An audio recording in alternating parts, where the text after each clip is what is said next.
नमस्कार, स्वागत है आप सबका मेरे इस वीडियो में। और इस वीडियो में हम बात करेंगे बीएससी प्रथम सेमेस्टर परीक्षा के लिए वस्तुनिष्ठ इम्पोर्टेंट प्रश्न और उसका आंसर क्या है उसको। तो सभी को पता है कि सेमेस्टर एग्ज़ाम जो है एनईपी 20 के तहत जो प्रथम सेमेस्टर का एग्ज़ाम है वो कुछ ही दिन में होने वाला है। जिस दिन वीडियो बना रहा हूँ उसके जस्ट कुछ दिन बाद। और उसमें जो प्रश्न है वस्तुनिष्ठ प्रश्न जो है 10 प्रश्न आएगा एक एक नंबर का। तो ये 10 नंबर का जो है आएगा। तो इसमें हम 70 के आसपास क्वेश्चन लेंगे जो कि मोस्ट इंपॉर्टेंट वस्तुनिष्ठ, जो कि आपके लिए बहुत बेनिफिट होने वाला है ये वीडियो। तो वीडियो को आप अंत तक जरूर देखें, क्योंकि इसमें जो वस्तुनिष्ठ एक तो प्रश्न है और उसका उत्तर भी हम बताएंगे कि इसका उत्तर क्या है। जैसे उदाहरण के लिए पहला एक प्रश्न देखते हैं। तो प्रश्न पहला, रस रत्नाकर के रचयिता कौन है? तो ऑप्शन है कौटिल्य, चाणक्य, वाग्भट, या फिर चौथा ऑप्शन जो है आपका यहाँ नागार्जुन है। तो इसका जो आंसर है डी, नागार्जुन। तो इस तरह से इसका हम जो है सभी का आंसर बताएंगे। तो वीडियो को आप अंत तक जरूर देखें। और इसके पहले अगर आप, एक और वीडियो है जो कि अभी केमिस्ट्री के लिए पूरा इंपॉर्टेंट क्वेश्चन बताया गया है। तो उसमें वस्तुनिष्ठ प्रश्न है कौन कौन सा है, जो कि वस्तुनिष्ठ को हालांकि इस वीडियो में भी देखेंगे। लघु उत्तरीय प्रश्न जो कि हम बताएं हर यूनिट में लघु उत्तरीय प्रश्न भी 5 क्वेश्चन आएंगे और प्रत्येक जो है 4 नंबर का आएगा। तो हर यूनिट में 5 से 6 इंपॉर्टेंट क्वेश्चन जो है लघु उत्तरीय के लिए हैं। और उसके बाद जो है दीर्घ उत्तरीय क्वेश्चन भी लिया हूँ। तो दीर्घ उत्तरीय क्वेश्चन जो है यूनिट वाइज वो भी है, वो भी 4 से 5 या 6 के आसपास क्वेश्चन है यूनिट वाइज जो है। तो उसको भी आप जाकर जरूर देखें। और वो जो वीडियो चैनल में जाने से मिल जाएगा, फिर जो है उस वीडियो का जो लिंक है इस वीडियो के डिस्क्रिप्शन बॉक्स में भी डाल दूंगा, तो भी आप वहाँ से आप प्राप्त कर सकते हैं। तो दोनों वीडियो जो है आपके लिए मोस्ट इंपॉर्टेंट वाला वीडियो, जो कि इंपॉर्टेंट क्वेश्चन केमिस्ट्री का सभी, उसमें वस्तुनिष्ठ भी, लघु उत्तरीय भी और दीर्घ भी। और ये वीडियो जो है इसमें सिर्फ वस्तुनिष्ठ प्रश्न है और उसका आंसर क्या है उसको भी देखने वाले हैं। तो वीडियो को अंत तक देखें, लाइक कर देंगे, शेयर भी कर देंगे और चैनल को सब्सक्राइब जरूर कर दें, ताकि इस तरह की वीडियो आप तक पहुंचती रहे। तो चलिए वीडियो को शुरू करते हैं। तो पहला जो प्रश्न है यहाँ से जिसको हमने देख लिया, तो अब दूसरा प्रारंभ करते हैं। दूसरा जो प्रश्न है वो, कौटिल्य काल में कितनी धातुओं का निष्कर्षण किया गया? तो कौटिल्य काल में जो है ऑप्शन जो है आपके यहाँ पर A20, B6 या C14 या फिर 12। तो आपका यहाँ जो ऑप्शन सही ऑप्शन इसका जो है डी, जो कि 12 आंसर रहेगा। उसके बाद उर्स इस्पात का आविष्कारक कौन था? इसमें जो है आपको उर्स, कौटिल्य, नागार्जुन या चक्रपाणी, जो आपकी 4 ऑप्शन है उसमें जो सही आंसर है वो जो है नागार्जुन। यहाँ से भी आप देख सकते हैं जो 4 ऑप्शन है उसको। उसके बाद जो अगला हम बात करें तो चक्रपाणी द्वारा निर्माण किया गया। तो चक्रपाणी द्वारा क्या निर्माण किया गया था? जो है अमृत स्याही, मार्डेंट या सौंदर्य साबुन, या फिर जो डी है वो कांच। तो इसका जो सही आंसर हो जाता है वो सौंदर्य साबुन ये हो जाता है। उसके बाद जो अगला जो प्रश्न है इसमें, 19वीं सदी के भारतीय राष्ट्रज्ञ कौन थे? तो 19वीं सदी के जो है आप यहाँ ऑप्शन देख सकते हैं। ए में जो है गोपाल भट्ट, बी की बात करें तो आचार्य प्रफुल्ल चंद्र रे, नागार्जुन सी में, और डी जो है वाग्भट। तो इसका जो सही आंसर हो जाएगा आचार्य प्रफुल्ल चंद्र रे जो है हो जाएगा। उसके बाद जो है अगला हम बात करें एक और जो क्वेश्चन, 6वां क्वेश्चन इसमें। तो जो क्वेश्चन है, नाइट्रोजन परमाणु में 3 अयुग्मित इलेक्ट्रॉन रहने का कारण है। तो नाइट्रोजन परमाणु में 3 अयुग्मित इलेक्ट्रॉन रहने का क्या कारण है? ऑप्शन ए पाउली का अपवर्जन नियम, दूसरा जो ऑप्शन है अबाउ का नियम, तीसरा हम ऑप्शन की बात करें तो अनिश्चितता का सिद्धांत, या फिर जो डी है हून का नियम। तो इसका जो सही आंसर हो जाएगा वो हून का नियम हो जाएगा। और कारण क्या है कि हून का नियम क्या है कि जो है समान ऊर्जा स्तर वाले कक्षक में इलेक्ट्रॉन का युग्मन तब तक नहीं होता जब तक कि प्रत्येक कक्षक में एक एक इलेक्ट्रॉन ना चला जाए। तो ये जो हून का नियम है। जैसे अब नाइट्रोजन की हम बात करें तो जो है इसका जो परमाणु क्रमांक है 7 है। नाइट्रोजन का परमाणु क्रमांक 7 है। और इसकी हमें इलेक्ट्रॉनिक विन्यास करें तो इस तरह से जो है इलेक्ट्रॉनिक विन्यास जो हो जाएगा 2p3। अब ये जो पी कक्षक जो है इस तरह से रहेगा। अब इसमें क्या है, ये जो समान ऊर्जा स्तर के कक्षक हैं इसमें एक एक इलेक्ट्रॉन पहले भरेगा। तो एक इलेक्ट्रॉन इसमें भरेगा, एक इलेक्ट्रॉन इसमें भरेगा, एक इलेक्ट्रॉन इसमें भरेगा। इस कारण से यहाँ देख सकते हैं आप इसमें क्या 3 अयुग्मित इलेक्ट्रॉन है। तो ये हून के नियम की वजह से ऐसे हो रहा है। उसके बाद अगला हम बात करें तो ये जो है द्विगंशी क्वांटम संख्या। तो नेक्स्ट जो क्वेश्चन है, द्विगंशी क्वांटम संख्या का मान 3 होने पर चुंबकीय क्वांटम संख्या के संगत मान होंगे। अगर द्विगंशी क्वांटम संख्या जो है अगर 3 है, अर्थात द्विगंशी क्वांटम संख्या एल बराबर अगर 3 है, तो चुंबकीय क्वांटम संख्या अर्थात एम का जो है मान क्या होगा? तो ऑप्शन है ए -3 -2 -1 0 +1 +2 +3, या फिर बी ऑप्शन है 0 1 2 3, या सी ऑप्शन है 0 -1 -2 -2, या फिर डी ऑप्शन है +2 +3 +4। तो इसका जो सही आंसर हो जाएगा वो जो है ए ऑप्शन हो जाएगा -3 -2 -1 0 और +1 +2 और +3, ए वाला हो जाएगा। अब इसका कारण क्या है? जैसे जो आपका अगर एल का मान आपको दिया है 3 तो एम का मान निकालने का था चुंबक एल जो है द्विगंशी क्वांटम संख्या, एम मतलब चुंबक के क्वांटम संख्या। चुंबक के क्वांटम संख्या मान निकालने का इसका फार्मूला क्या है, अगर एल दिया है तो माइनस एल से प्लस एल तक, ये जो फार्मूला इसमें बीच में जो जीरो रहेगा, जीरो सहित ये इसका फार्मूला है। तो अब यहाँ पर एल क्या है, 3 है, एल जो है 3 है, तो -3 से प्लस एल तक, तो +3 तक। अब -3 से +3 तक कितने कौन कौन से मान होंगे, तो -3 से के बाद जो है -2 हो जाएगा, फिर -1 हो जाएगा, फिर 0 हो जाएगा, फिर +1 हो जाएगा, फिर +2 हो जाएगा, और फिर जो है +3। तो इस तरह से जो है द्विगंशी क्वांटम संख्या का मान 3 होने पर चुंबक के क्वांटम संख्या के जो संगत मान होंगे ये हो जाएगा। तो क्वांटम संख्या से संबंधित जो एक नंबर का और जो बहुत से क्वेश्चन बन सकता है वो सब कभी अगला वीडियो उस पर भी हम बनाएंगे क्वांटम संख्या से संबंधित। जैसे कि अगर मान लो एल का मान अगर 3 हो तो फिर मान क्या होगा, तो ये तो हो गया एल का मान, अगर मान लो एल बराबर 2 दिया है तो फिर एम का मान क्या होगा, तो इसका जो है -L से +L तक, फिर -2 से +2 तक ये हो जाएगा। अब -2 से +2 के बीच में कौन कौन से मान है उसको लिख देना है, 0 भी साथ में रहना है। तो इसका और जो इसके संबंधित अर्थात क्वांटम संख्या से संबंधित जो एक नंबर का और क्वेश्चन बनने वाला है उसका भी एक वीडियो और आएगा। तो आप वीडियो जो है चैनल को सब्सक्राइब किए हैं तो वो वीडियो आप तक तुरंत पहुंच जाएगा, तो इसलिए चैनल को सब्सक्राइब भी कर दें। तो इसके बाद हम अगला क्वेश्चन जो है अगला इसी संबंधित क्वांटम संख्या से संबंधित, यदि एल बराबर 2 हो तो एम के कितने मान संभव हैं। तो यहाँ पर जो है यदि एल बराबर 2 हो तो एम के कितने मान संभव हैं। तो अभी हमने देखा एल बराबर 2 है, अब इसका मान जो है -2 से +2 अर्थात इसमें -1 भी होगा, 0 भी होगा, प्लस यहाँ +1 भी, तो कितने मान होगा 1 2 3 4 और 5। तो ये जो 5 मान आपका इसका सही है आंसर हो जाएगा। तो ऑप्शन ए बी सी ए नहीं, ऑप्शन जो है इसका सही ऑप्शन यहाँ डी हो जाएगा, यहाँ से आप देख सकते हैं। और इससे संबंधित जैसे ए ऊपर वाला जो है एल बराबर 3 था, द्विगंशी क्वांटम संख्या था, एल बराबर 3 था तो ए मान हुआ। तो इसमें 2 तरह के प्रश्न होंगे, ए तो हो सकता है कि कौन कौन से मान होंगे तो पूरा मान को लिखना, और कितने मान बोलेंगे तो कितना मान है उसको लिखना। तो इसका फार्मूला ए वाला है, जैसे 2l + 1। अब ए फार्मूला से हम कितने मान होंगे उसको ज्ञात कर सकते हैं, और जो फार्मूला है -L से 0 सहित +L तक, ए वाला फार्मूला से कौन कौन से मान होंगे उसको ज्ञात कर सकते हैं। तो 2l + 1 यहाँ से 2, और एल का मान यहाँ पर कितना है 2 है, तो 2 हो जाएगा +1, तो 2 दूने 4 और 1 5। तो इस तरह से आप इसको हल कर सकते हैं। अब एल का मान कुछ भी हो, एल का मान अगर मान लो यहीं से थोड़ा मिनट लेकर एल बराबर अगर 3 हो तो कितने मान होंगे, तो एल बराबर जो है 3 हो तो 2 गुणित 3, क्योंकि फार्मूला क्या है 2l + 1 है, तो 2 × 3 + 1, तो 3 दूनी 6 और 1 7। तो इस तरह से 7 मान होगा। तो आप दोनों में से किसी के द्वारा भी ज्ञात कर सकते हैं। अगर एल बराबर 3 है तो आप इसको भी गिन सकते हैं, 1 2 3 4 5 6 और 7, इस तरह से 7 लिख सकते हैं। कौन कौन मान होंगे तो ये वाला हो, कितने मान होंगे तो ये वाला। तो इस तरह से 2 प्रश्न इसी से संबंधित बन रहा है। तो इसका और ज़्यादा वीडियो लेकर आएंगे जिसमें ज़्यादा क्वेश्चन होगा क्वांटम संख्या से संबंधित, तो चैनल को जरूर सब्सक्राइब किए रहेंगे। उसके बाद जो है अगला है, यदि n बराबर 3 हो तो द्विगंशी क्वांटम संख्या मान क्या होगा। n बराबर अर्थात n मुख्य क्वांटम संख्या, n बराबर अगर 3 है तो फिर यहाँ पर आपको द्विगंशी क्वांटम संख्या का मान ज्ञात करने को बोल रहा है। तो यहाँ ऑप्शन है 0 1 2 या 0 1 2 3 या 0 -1 -2 या फिर 0 या फिर +2 3 ऑप्शन। तो इसका जो सही आंसर हो जाएगा ए हो जाएगा, यहाँ से सही आंसर इसका। तो अगला वीडियो जो है ये क्यों आ रहा है इस सब संबंधित जो है क्वांटम संख्या वीडियो आएगा, उसमें पूरा डिटेल रहेगा कि क्वांटम संख्या और जितने भी क्वेश्चन बनने वाले वो सब जो है उसमें रहेगा। तो चैनल को सब्सक्राइब करेंगे तो वीडियो तुरंत आप तक पहुँच जाएगा। तो नेक्स्ट क्वेश्चन की हम बात करें, प्रश्न 10 की हम बात करें, एक तत्व जिसमें आयुगिक 3p इलेक्ट्रॉन की संख्या अधिकतम होती है उसका परमाणु संख्या है। तो एक तत्व जिसमें आयुग्मिक 3p इलेक्ट्रॉन की संख्या अधिकतम होता है उसका परमाणु संख्या इसमें क्या है, तो ऑप्शन जो हो जाएगा डी 15 हो जाएगा। तो इसका जो आंसर है जैसे 3p इलेक्ट्रॉन। अब यहाँ से इसका इलेक्ट्रॉनिक विन्यास करके देखना है, जैसे हम इलेक्ट्रॉनिक विन्यास करते हैं किसी परमाणु का 1s और 2s2 2p6, उसके बाद 3s2 3p6। अब यहाँ तक जो कितना परमाणु हो गए, परमाणु क्रमांक हो गए आपका यहाँ से हो गए 4 और 6 10 और ये जो 18 हो गए। अब यहाँ तक जो है अगर 18 परमाणु क्रमांक है तो 18 परमाणु जो 3p कक्षक है वो पूरा भर जाता है, ठीक। तो 18 से अगर ज़्यादा है तो ज़्यादा होगा तो उसमें तो 3p में खाली रहेगा नहीं, अर्थात आयुग्मित इलेक्ट्रॉन रहेगा नहीं।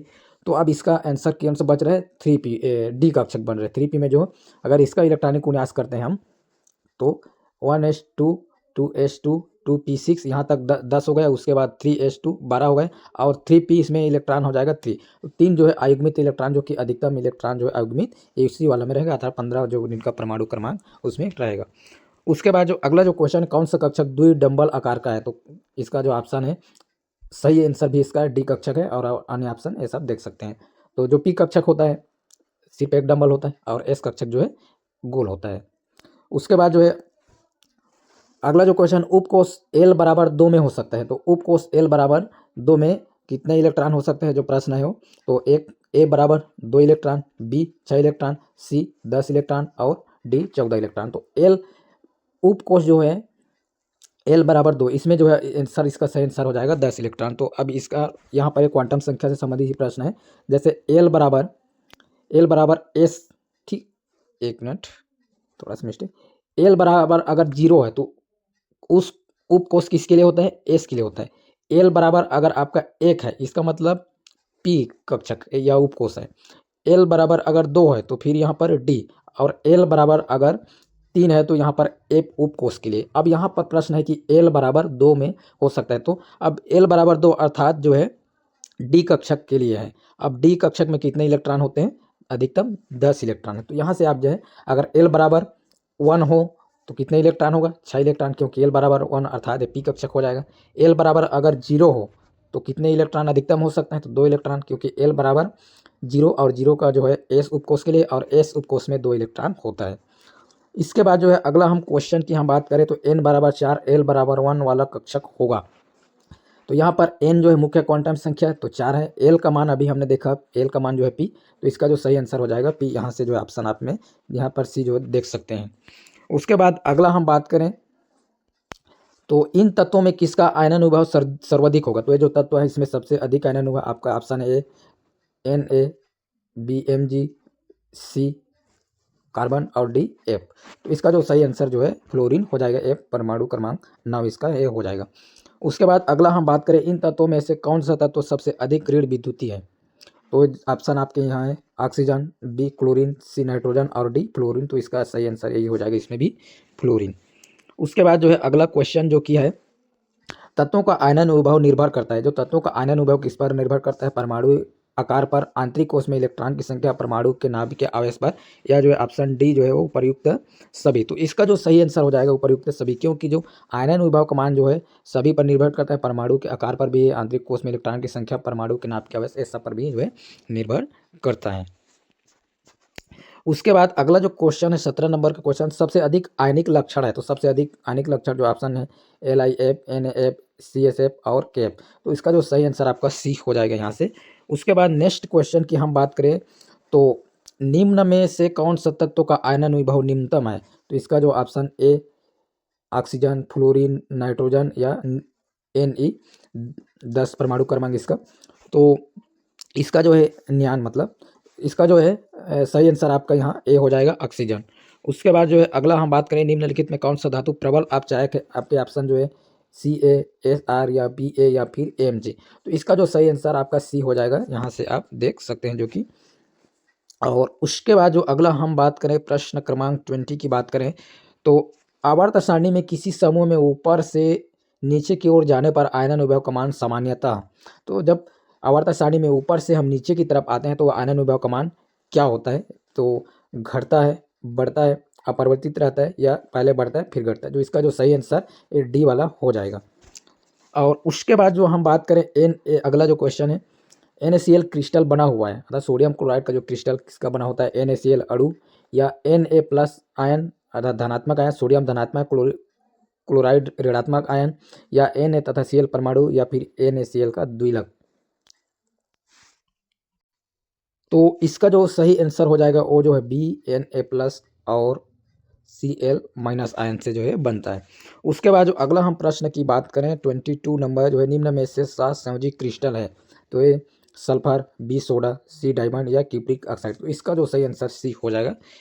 उसके पश्चात अगला हम बात करें निम्न में से किस यौगिक का गलनांक सबसे कम है, तो निम्न में से किस यौगिक का गलनांक सबसे कम, ऑप्शन जो है NaCl, AlCl3 और Cl या MgCl2। तो जो इसका सही आंसर डी हो जाएगा।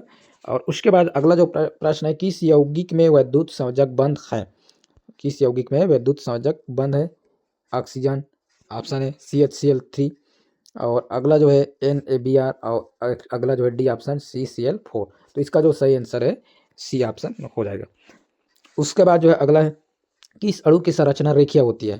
तो इसका ऑप्शन BeCl2, BCl3, CCl4 या CHCl3। तो इसका जो सही ऑप्शन आपका हो जाएगा ए BeCl2।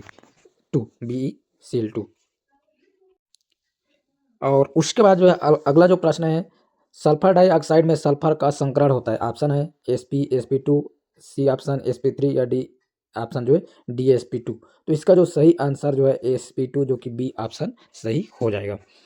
उसके बाद अगला हम बात करें हीरे में कार्बन परमाणु इस प्रकार के विन्यास में बंधे होते हैं। जो हीरे में जो है कार्बन परमाणु इस प्रकार के विन्यास में बंधे होते हैं। ऑप्शन जो है ए ऑप्शन चतुष्फलकीय, बी की हम बात करें तो समतल, सी की बात करें रैखिक या डी की बात करें तो अष्टफलकीय। तो इसका जो सही आंसर हो जाएगा चतुष्फलकीय हो जाएगा। उसके बाद जो अगला हम बात करें प्रश्न क्रमांक 28। तो इसमें जो है कोणीय भी आकार के अणु हैं। तो CO2 है या H2 है या CH4 है या BaCl2। तो इसका जो सही आंसर हो जाएगा बी जो कि H2O जो है एक कोणीय आकार अर्थात बी आकार के अणु है। उसके बाद अगला जो प्रश्न है 29 जो कि निम्नलिखित में से किसका द्विध्रुव आघूर्ण शून्य नहीं है? तो CO2 इसका है, बी ऑप्शन है CH2, BeCl2 सी ऑप्शन है और डी जो है H2O। तो इसका जो सही आंसर हो जाएगा डी H2O इसका सही आंसर हो जाएगा। उसके बाद जो है अगला जो प्रश्न है निम्न में से किस अणु में एकांकी इलेक्ट्रॉन युग्मन नहीं है? तो जो है ऑप्शन है आपका A NH3, बी जो BF3 या सी PH3 या फिर चौथा जो डी ऑप्शन है यहाँ डी है H2O। तो इसका जो सही आंसर हो जाएगा यहाँ बी ऑप्शन BF3 इसमें जो है एकाकी इलेक्ट्रॉन युग्म नहीं है। अगला जो प्रश्न है जो कि इलेक्ट्रॉन की खोज किसने किया? प्रश्न क्रमांक 31। तो ये जो इलेक्ट्रॉन जो खोज है किसने किया? तो ये ऑप्शन जो है जे थॉमसन ए या फिर बी जो है रदरफोर्ड या सी जेम्स चैडविक या फिर जॉन डाल्टन डी ऑप्शन में। तो इसका जो सही आंसर जो है ए ऑप्शन हो जाएगा जे थॉमसन। तो इलेक्ट्रॉन की खोज जो है जे थॉमसन ने इसको जो है 1897 तो 1897 में जो है इलेक्ट्रॉन की खोज की। तो इसको याद करेंगे इलेक्ट्रॉन की खोज जे थॉमसन। ईयर की हम बात करें तो 1897 हो जाएगा। और अगला हम बात करें 32 प्रश्न जो है 32 नंबर का जो न्यूट्रॉन की खोज किसने किया? तो न्यूट्रॉन की खोज जो है ऑप्शन यहाँ से आप देख सकते हैं A option J Thomson, B जो है रदरफोर्ड, डी की हम बात करें तो जेम्स चैडविक और डी की बात करें ए सी है ना, थोड़ा सा ये मिस्टेक हुआ है, ये सी ऑप्शन है ठीक यहाँ पर। और डी वाला जो है जॉन डाल्टन है। तो सी ऑप्शन तो इसका जो सही आंसर हो जाएगा आपका जेम्स चैडविक ए वाला ऑप्शन हो जाएगा। यहाँ सी है मिस्टेक हुआ है तो सही इसका आंसर जो है जेम्स चैडविक हो जाएगा। जेम्स चैडविक ने न्यूट्रॉन की खोज जो है 1932 में किया था। इस ईयर को भी याद कर लेंगे 1932 में। अगर न्यूट्रॉन की खोज कब हुआ प्रश्न आता है तो फिर इसका जो सही हो जाए 1932 हो जाएगा। इसके बाद अगला जो प्रश्न की हम बात करें तो प्रोटॉन की खोज किसने किया? ए ऑप्शन हो जाएगा J Thomson, B option Rutherford या गोल्डस्टीन या सी ऑप्शन जेम्स चैडविक या फिर डी ऑप्शन जो है जॉन डाल्टन। तो यहाँ पर जो है बी ऑप्शन रदरफोर्ड या गोल्डस्टीन। तो यहाँ पर होता क्या है कि रदरफोर्ड एवं गोल्डस्टीन दोनों ने मिलकर इसको खोज किया। तो कहीं पर रदरफोर्ड भी दे देता है, कभी गोल्डस्टीन, कई बुक में गोल्डस्टीन पढ़ देते हैं रहता है और कहीं जो है रदरफोर्ड भी रहता है। तो लेकिन जो है कॉलेज जो फर्स्ट सेमेस्टर की बुक है उसमें जो है आपको रदरफोर्ड, तो अगर ये दोनों में से कोई ऑप्शन आता है तो रदरफोर्ड जो है आपको डालना है। तो इसकी जो है अर्थात प्रोटॉन की जो खोज हुआ था वो जो है 1917 में हुआ था। रदरफोर्ड इसका जो है सही ऑप्शन हो जाएगा। अगर गोल्ड स्टीन है तो फिर ए भी हो जाएगा। तो इसका ईयर की हम बात करें तो 1917 इसको जो है याद रखेंगे। और इसमें जो है जे थॉमसन का हो गया जो कि इलेक्ट्रॉन खोज हुआ था। रदरफोर्ड की बात करें तो प्रोटॉन, जेम्स चैडविक की बात करें तो न्यूट्रॉन। और यहाँ पर जो ऑप्शन है अगला जो है जॉन डाल्टन।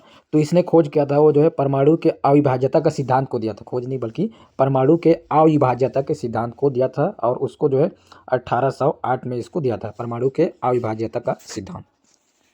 उसके बाद जो है नेक्स्ट की हम बात करें जो कि हो जाता है 34 क्वेश्चन नंबर। पाई बंद निम्न में से किसमें, एक किसने नहीं है बल्कि किसमें प्रश्न है, पाई बंद निम्न में से किसमें बनता है? तो एस अतिव्यापन में बनता है या फिर SP अतिव्यापन में बनता है या फिर PP अतिव्यापन। तो इसका जो सही आंसर हो जाएगा PP अतिव्यापन इसका सही आंसर हो जाएगा।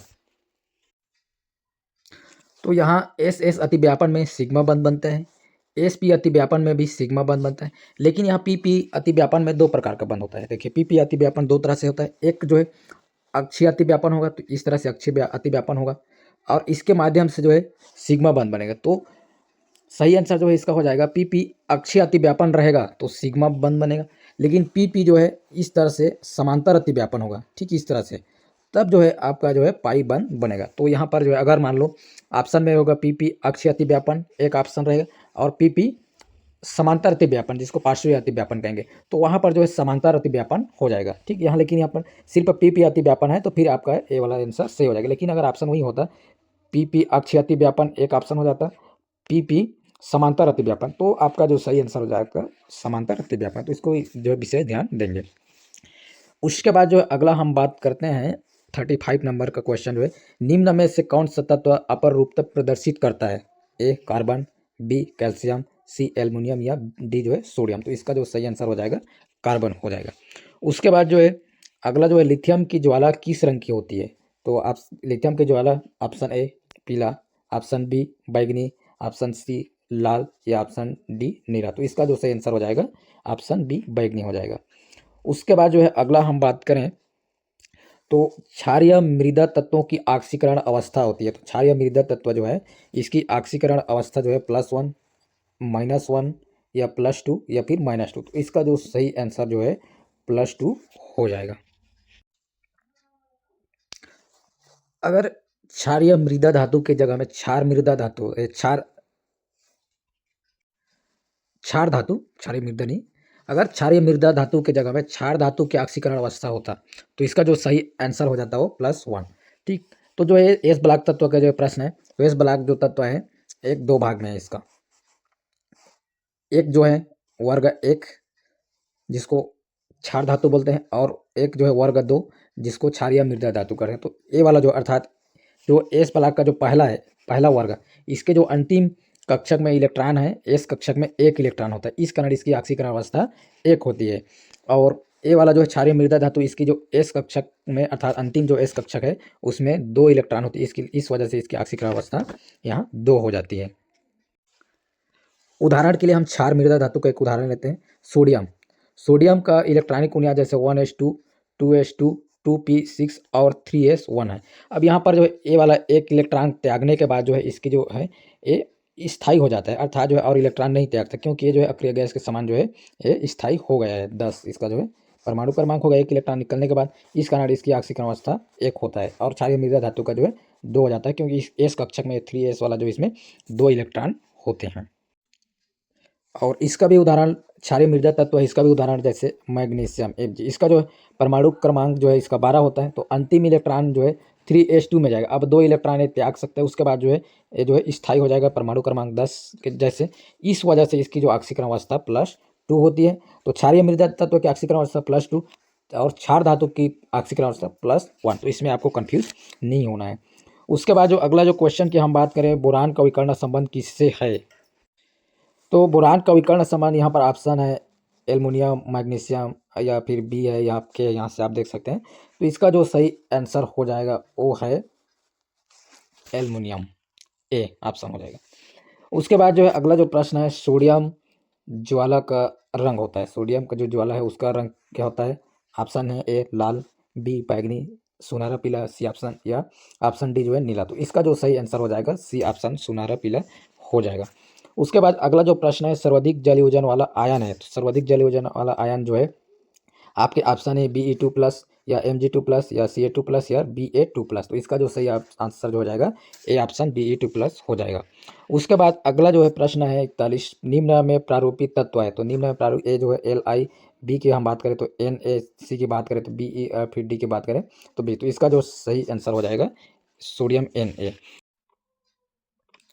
42वां जो प्रश्न है वो, निम्नलिखित में से कौन सा तत्व हरे रंग का ज्वाला देता है? आपके ऑप्शन हो जाएंगे ए Li, बी Na, सी Cr या फिर डी Ba। तो इसका जो सही आंसर हो जाएगा आपका यहाँ डी Ba सही आंसर हो जाएगा, डी सही आंसर। इसके बाद जो है नेक्स्ट क्वेश्चन की हम बात करें 43 क्वेश्चन नंबर, निम्न में से किसका गलनांक सबसे कम है? तो आपके ऑप्शन यहाँ पर ए Ca, बी Sr, CBE और D की हम बात करें तो Mg, तो इसका जो सही आंसर हो जाएगा आपका D जो है सही आंसर हो जाएगा, Mg मैग्नीशियम इसका right answer D option. Next question की हम बात करें 44 क्वेश्चन नंबर, क्षारीय मृदा धातु आयन होते हैं, तो जो क्षारीय मृदा धातु आयन होते हैं वो क्या होते हैं आपके ऑप्शन है रंगहीन तथा अनुचुंबकीय, रंगहीन तथा प्रतिचुंबकीय, रंगीन तथा अनुचुंबकीय एवं रंगीन तथा डाईमैग्नेटिक। तो यहाँ पर जो सही ऑप्शन हो जाएगा वो बी हो जाएगा, रंगहीन तथा प्रतिचुंबकीय, जो इसका सही आंसर है। उसके बाद अगला हम बात करें तत्वों के उकर्ण संबंध का कारण है, तो इनके लगभग समान आयनन विभव। बी की बात करें तो उत्पन्न आयनों का स्थायित्व।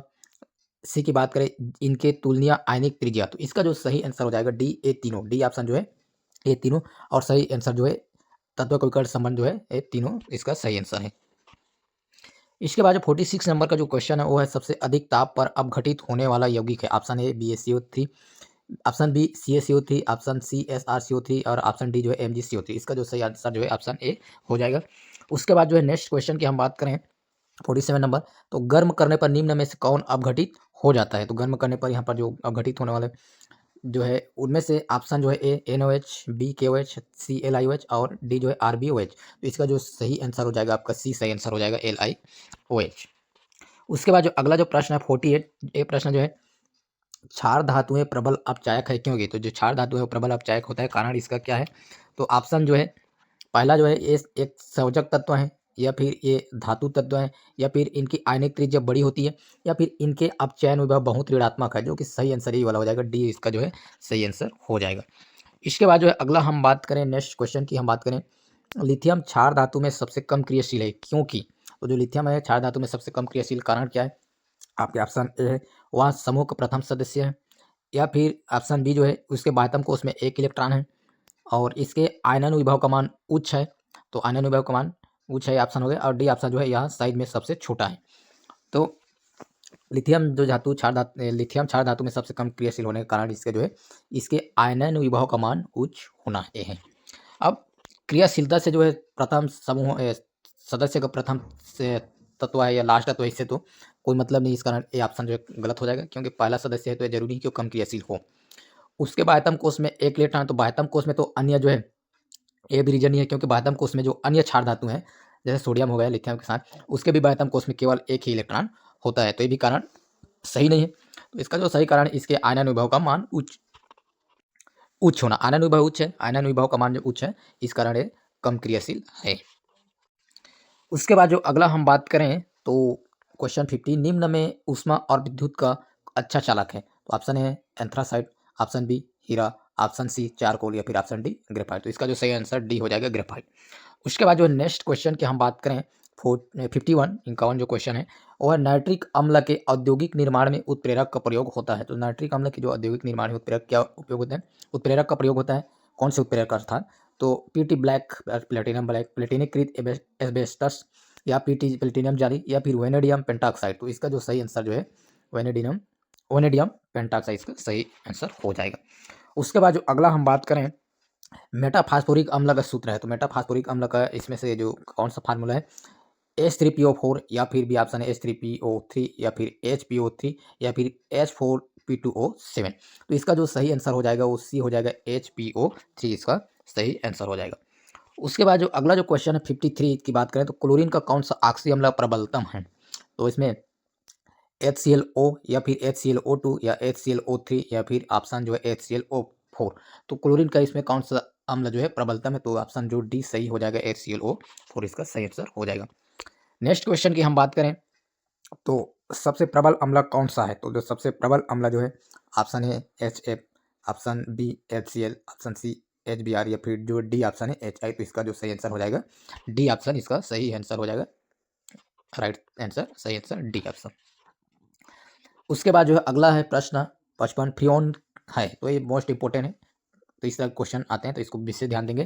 फ्रियोन है H2F2, या CCl2F2, या सी ऑप्शन है ClF6, या फिर CCl2Br2।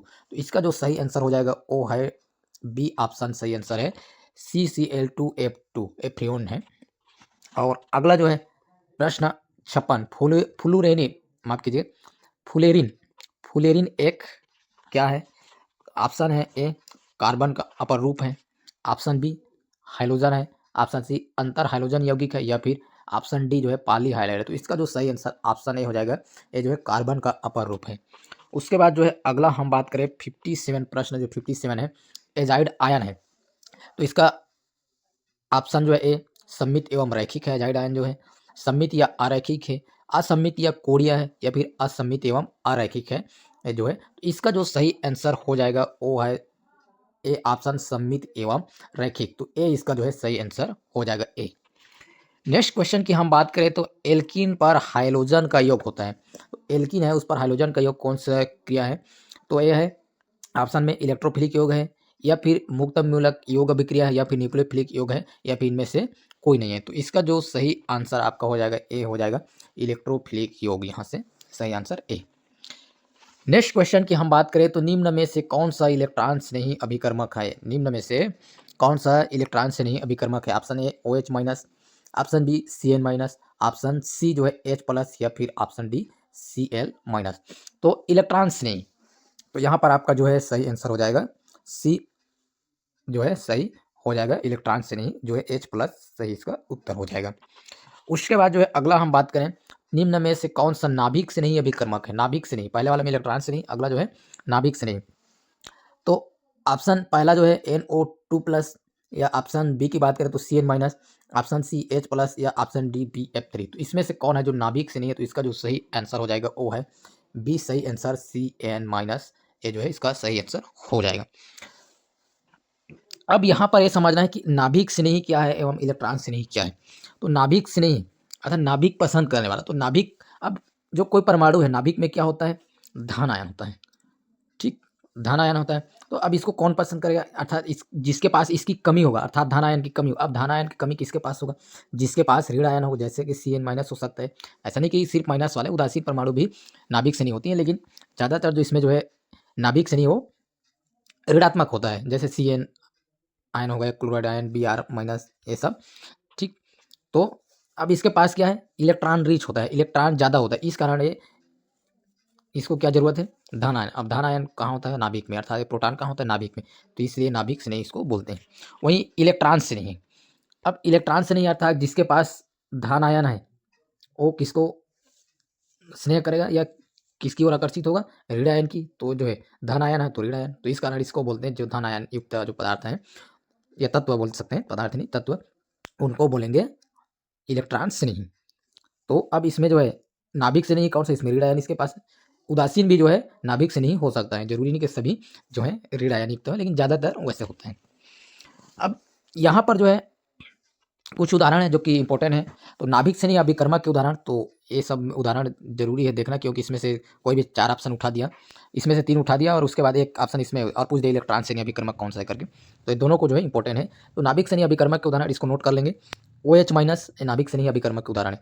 RO minus, Cl minus, Cn minus, HSO3 minus, NH2 minus, NH3 और NO2 माइनस। तो यहाँ से आप देख सकते हैं जो नाभिक से नहीं है इसमें सब माइनस है। माइनस अर्थात किसको प्रदर्शित करते हैं? इलेक्ट्रॉन। तो इसके पास जो है इलेक्ट्रॉन अधिक है, माइनस है, इलेक्ट्रॉन रिच है। तो अब इलेक्ट्रॉन जिसके पास हो कमी किसकी रहेगी? धन आयन की। इस वजह से जो है किसकी तरफ आकर्षित होगा या इलेक्ट्रॉन देगा? धन आयन को, ठीक। धन आयन अब किस कहाँ होता है? नाभिक में, इसलिए इसको नाभिक से नहीं बोलते हैं। तो ये जो है नाभिक से नहीं अभिकर्मक है। उसके जस्ट अगला जो है इलेक्ट्रॉन से नहीं अभिकर्मक है। अब इलेक्ट्रॉन से नहीं अर्थात जिसके पास धन आयन होगा वो जो है इलेक्ट्रॉन की ओर आकर्षित होगा। इस तो ये जो है एक तो H प्लस है BF3 AlCl3, इसमें जो है दोनों में उदासीन भी कुछ परमाणु हो सकते हैं जो नाभिक से नहीं इलेक्ट्रॉन से नहीं हो सकते हैं। FeCl3 NH4 NO2 plus Br plus SO3, ये सब जो है इसको आपको नोट कर लेना है कौन सा इलेक्ट्रॉन से नहीं कौन नाभिक से, इसमें से एक प्रश्न बन सकता है। और इसके बाद जो अगला क्वेश्चन की हम बात करें, प्रश्न 61 की हम बात करें तो RX जैसे अणु का R प्लस एवं X माइनस जैसे विखंडन का उदाहरण। यहाँ पर जो है एक कौन से विखंडन का उदाहरण है? ऑप्शन है ए विसमांश विखंडन, विलोपन अभिक्रिया है, आबंध का टूटना या समांश विखंडन। तो ये जो है विखंडन दो तरह से होता है, एक तो समांश विखंडन और एक विसमांश विखंडन।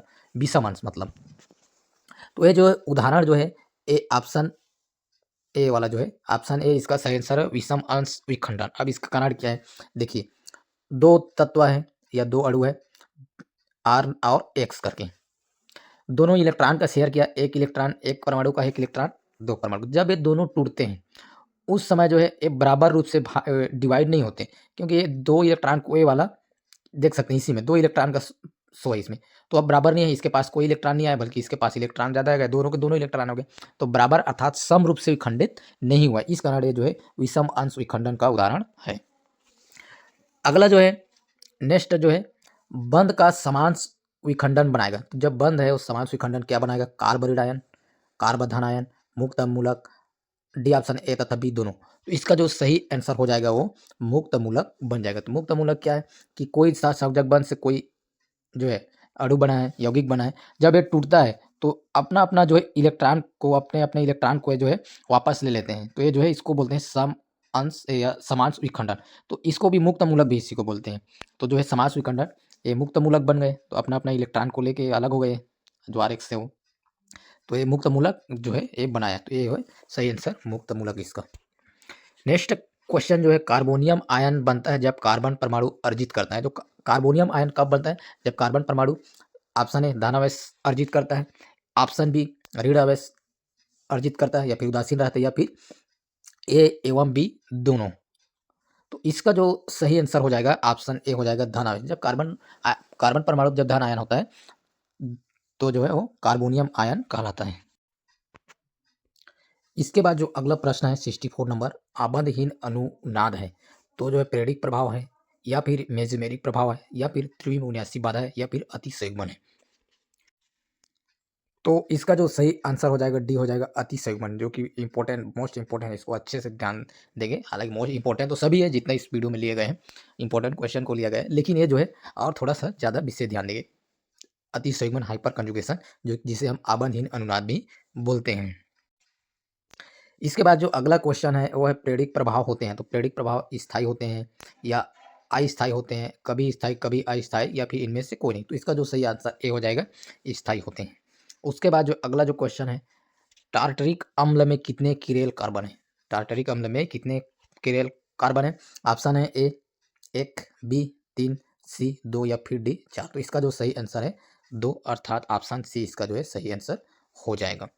नेक्स्ट क्वेश्चन की हम बात करें तो लैक्टिक अम्ल दर्शाता है। लैक्टिक अम्ल दर्शाता है, क्या दर्शाता है? ऑप्शन है ज्यामिति समवायता, बी संरचनात्मक समवायता, प्रकाशिक समवायता, या फिर क्रियात्मक समवायता। तो इसका जो सही आंसर हो जाएगा सी हो जाएगा, प्रकाशिक समवायता जो है लैक्टिक अम्ल ये दर्शाता है। उसके बाद नेक्स्ट क्वेश्चन की हम बात करें तो निम्न में से कौन सा यौगिक समवायता प्रदर्शित करता है? ये भी इंपॉर्टेंट क्वेश्चन, इसको भी अच्छे से देख लेंगे। निम्न में से कौन सा यौगिक समवायता प्रदर्शित करता है? Option A ethyne, option B propene, option C butane 2, या ऑप्शन डी ब्यूटेन 1। तो इसका जो सही आंसर हो जाएगा ऑप्शन सी ब्यूटेन 2 हो जाएगा इसका सही आंसर। नेक्स्ट क्वेश्चन की हम बात करें तो मीजोटार्टरिक अम्ल होता है, मीजोटार्टरिक अम्ल होता है ऑप्शन ए ध्रुवण घूर्णक, ऑप्शन बी ध्रुवण अघूर्णक, ऑप्शन सी एवं बी, या इनमें से कोई नहीं। तो इसका जो सही आंसर आपका हो जाएगा बी ऑप्शन ध्रुवण अघूर्णक, इसका सही आंसर हो जाएगा। इसके बाद जो अगला हम बात करें क्वेश्चन 71 की बात करें तो 4f इलेक्ट्रॉन के लिए n+l का मान होगा। तो 4f इलेक्ट्रॉन है उसके लिए n+l का मान होगा। तो इसका सही ऑप्शन ए 4, बी 5, सी जो है 7, या फिर डी 8। तो इसका जो सही आंसर हो जाएगा सी हो जाएगा 7, इसका सही आंसर हो जाएगा। अब यहाँ से क्यों होगा इसको भी समझ लेते हैं। 4, अब यहाँ पर 4 क्या है? ये एन का मान है, अर्थात मुख्य क्वांटम संख्या क्या है? 4 है। और एल क्या है? एल द्विगंशी क्वांटम संख्या, एल द्विगंशी क्वांटम संख्या। यहाँ पर एल क्या है? एल यहाँ पर एफ है, और एफ के लिए जो क्या मान है द्विगंशी क्वांटम संख्या 3 है। तो 4 + 3 = 7। तो इस तरह से इसका जो है आंसर 7 सही हो जाएगा।